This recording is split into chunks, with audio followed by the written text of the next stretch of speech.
అందరికీ నమస్కారం. నా పేరు వెంకటేశ్వర్. నేను కదిరి టౌన్ సిఐ. ఈరోజు అనంతపూర్ ఎస్సీ ఎస్టీ గౌరవ న్యాయమూర్తి గారు ఒక ఎస్సీ ఎస్టీ కోర్టు కేసు విచారణలో భాగంగా ఆ కేసులో నిందితులైనటువంటి కదిరి టౌన్కి చెందిన శివకుమార్, పవన్ కుమార్ అనే వాళ్ళు కోర్టుకు హాజరు కావడం లేదని చెప్పి వారిపైన నాన్ బెయిలబుల్ వారెంట్స్ ఇష్యూ చేశారు. ఈ నాన్ బెయిలబుల్ వారెంట్స్ను ఎగ్జిక్యూట్ చేసే క్రమంలో ఈరోజు కదిరి టౌన్ సిఐ నేను, తర్వాత రూరల్ సిఐ గారు, టౌన్ సిబ్బంది అందరితో కలిసి ఈ కదిరి టౌన్లో శివకుమార్ వాళ్ళ ఇంటి దగ్గరికి వెళ్ళాము. ఈ శివకుమార్ని వాళ్ళ తండ్రి చంద్రశేఖర్ అనే వ్యక్తి లోపల పెట్టేసి డోర్ లాక్ చేసేసి పోలీసులకు ఏమాత్రం సహకరించకుండా పోలీసులను అడ్డుకుంటూ ఆ ముద్దాయిని, ఆ నిందితుడిని అరెస్ట్ చేయకుండా అడ్డుకున్నారు.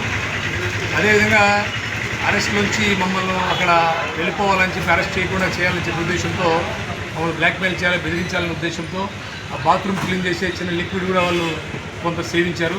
సో వారందరినీ ఇమ్మీడియట్గా హాస్పిటల్ తెచ్చాము. సో ఈ తరహా కోర్టు వారెంట్ ఇచ్చినటువంటి గౌరవ న్యాయమూర్తి గారు, జిల్లా కోర్టు, ఎస్సీ ఎస్టీ కోర్టు ఇచ్చిన న్యాయమూర్తి ఇచ్చిన వారెంట్ను ఎగ్జిక్యూట్ చేయడానికి వెళ్ళినటువంటి పోలీస్ సిబ్బంది యొక్క విధులు అడ్డుకోవడము, తర్వాత అరెస్ట్ నుంచి తప్పించుకోవడానికి మమ్మల్ని బ్లాక్మెయిల్ చేసేటట్టు ఈ విధంగా వాళ్ళు చేసేటువంటి చర్యలన్నీ కూడా పోలీసులు దీన్ని తీవ్రంగా పరిగణిస్తున్నాము. ఈ విషయాలన్నీ కూడా గౌరవ న్యాయమూర్తి గారి దగ్గరికి మేము ఇవన్నీ అరెస్ట్ వారెంట్తో పాటు కోర్టులో హాజరు పెడతాము.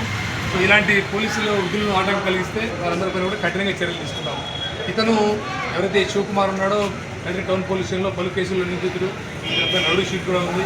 ఇలాంటి వ్యక్తులు పోలీసు విధులకు ఆటంకం కలిగించే పరిస్థితి వస్తే ఇంకా చాలా కఠినమైన చర్యలు తీసుకుంటామని తెలియజేస్తున్నాం. కోర్టు ఉత్తర్వులను అమలుపరిచేదానికి పోలీసు సిబ్బంది వెళితే కూడా పోలీసు సిబ్బంది యొక్క విధులకు ఆటంకం కలిగిస్తున్నారు. ఇలాంటి వాటి పట్ల కఠినంగా వ్యవహరిస్తాము.